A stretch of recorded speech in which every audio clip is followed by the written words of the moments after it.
Oke. Selamat pagi Ibu, nama saya Dr. Jennifer. Sebelumnya dengan Ibu siapa ya? Ibu Vanessa. Oke, Ibu Vanessa datang hari ini dengan keluhan apa Ibu? Gak ada sih Kak, cuma mau check up aja. Oke, saat ini tidak mengalami sakit apa-apa ya Ibu? Enggak. Oke, jadi hari ini saya akan melakukan pemeriksaan JVP. Apakah sebelumnya Ibu bersedia? Karena saya agak menekan bagian leher Ibu. Oke, bersedia Ibu. Kemudian saya akan siapkan alat dan bahan serta mendekatkan peralatan di samping tempat tidur pasien sehingga mudah dijangkau. Lalu saya akan cuci tangan 6 langkah terlebih dahulu.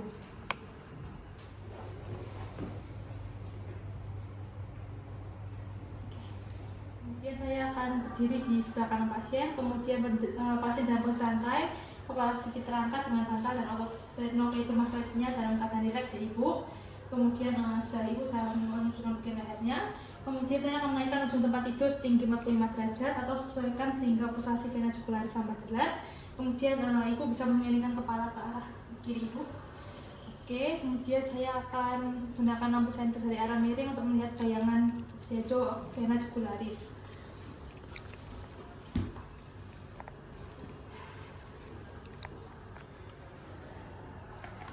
Oke, ini Ibu.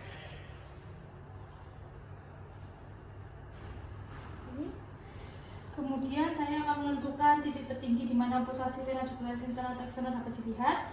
Kemudian dengan memakai sudut sternum atau manubrium sebagai tempat mengukur tinggi pulsasi vena, titik ini kurang lebih 4-5 cm di atas pusat dari atrium kanan.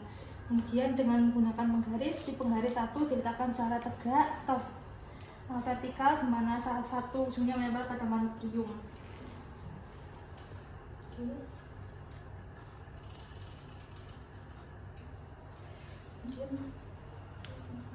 Permisi Ibu.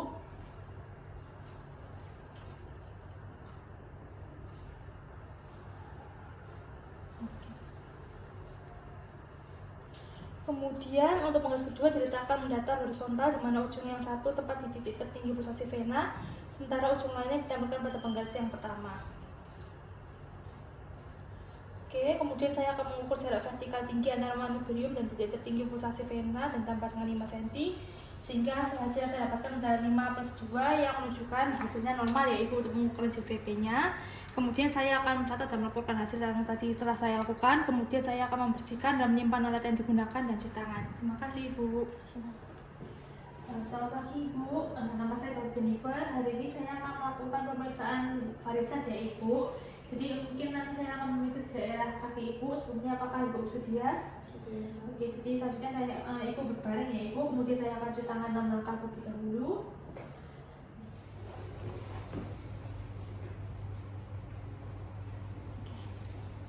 Saya cuci tangan terlebih dahulu ya Ibu. Kemudian lama-lama saya akan periksa bagian kaki Ibu. Jadi Ibu apakah bisa mengangkat celananya? Oke. Yang kaki juga ya Ibu. Oke. Oke, terus kakinya biasa saja Ibu. Oke, jadi Ibu kakinya agak sini. Oke, jadi lama-lama saya akan melakukan inspeksi tungkai di bawah pembinaan cukup di arah belakang pasien. Dengan posisi tungkai pasien abduksi dan rotasi. Oke, Ibu. Oke, selanjutnya saya akan memperhatikan ada kondisi atau kelainan kulit seperti dermatitis, dermatitis, eczema, dan lupus. Oke, pada Ibu tidak dapatkan kelainan apapun ya Ibu normal. Selanjutnya saya akan menginspeksi, kemudian saya akan memperhatikan vena mengalami varises, artinya vena yang mengalami varises atau tidak. Oke, tidak ada ya Ibu. Selanjutnya tidak ada ya Ibu. Kemudian saya lanjutkan dengan palpasi. Dia akan meraba daerah vena yang berkelok-kelok dan melakukan penilaian. Oke, pada Ibu tidak didapatkan adanya vena yang berkelok. Kemudian selanjutnya saya akan lanjutkan dengan perkusi di mana saya akan melakukan pada vena yang lebar. Saya akan ketuk ya Ibu.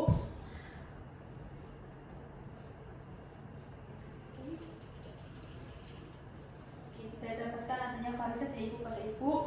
Selanjutnya saya akan lanjutkan dengan tes Trendelenburg ya Ibu. Jadi nanti saya akan pasang tourniquet di kaki Ibu, kemudian Ibu mengangkat kakinya selama 10 menit ya Ibu.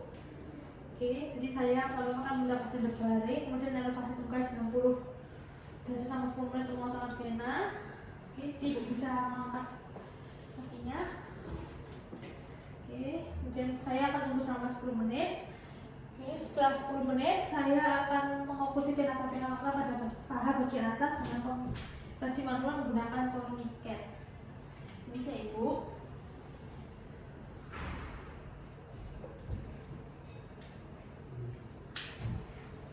Ini saya izin dari ibu. Oke, sudah pasang ibu.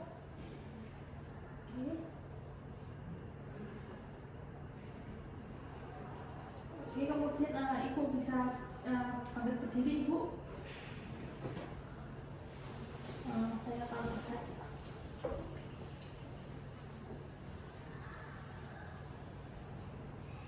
Oke, untuk pengisian vena dari pada contohnya normal ya ibu, karena vena superficial ibu terisi dari bawah atau distal dan memakan waktu hanya sekitar 35 detik. Oke, kemudian saya akan melakukan pemeriksaan ini di dua kaki atau pada bagian kontralateral. Kemudian untuk hasilnya normal ya ibu, karena vena ibu lambat sekali terisi ke proksimal yang mengindikasikan katup komunikasi vena ibu baik ya. Selanjutnya ibu bisa berbaring lagi. Saya akan lanjutkan dengan manuver Pertes ya ibu. Jadi saya saat ini sekarang ini akan memasang ini tourniquet di bawah lutut ibu untuk membenjung vena superficial. Ini.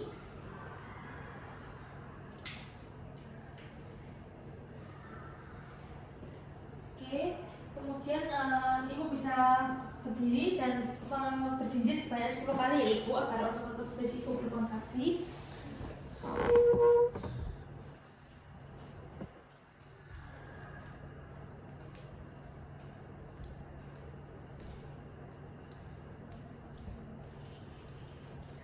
Oke, baik ya ibu.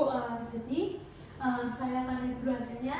Oke, untuk hasilnya baik ya ibu, karena vena yang terdapat di distal dari ikatan kosong yang berarti katup-katup vena perforatis dan vena profunda berfungsi baik dan juga tidak ada sumbatan ya ibu. Oke, selanjutnya saya juga akan melakukan pemeriksaan ini di bagian 2 kaki ya ibu. Selanjutnya saya akan lanjutkan dengan pemeriksaan terakhir yaitu human sign. Jadi bisa ibu kembali berbaring.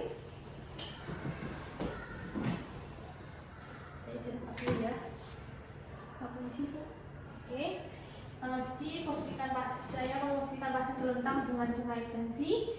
Kemudian saya akan mengosofleksikan tuka ya ibu. Kemudian apakah ibu mengalami nyeri pada bagian betis ini ibu? Tidak ada. Oke, tidak ada ya ibu. Kemudian saya akan lakukan di bagian yang kaki yang sebelahnya. Apakah terasa nyeri ibu? Tidak ada ya. Hal ini menunjukkan hasilnya normal ya ibu. Sekarang tidak ada nyeri pada bagian betis ibu. Jadi pasien juga harus dimotivasi untuk mobilisasi ya ibu. Jadi harus lebih sering bergerak agar sirkulasi darah ibu juga lebih lancar. Oke ibu, untuk hari ini pemeriksaan varises itu aja ya ibu. Terima kasih ibu.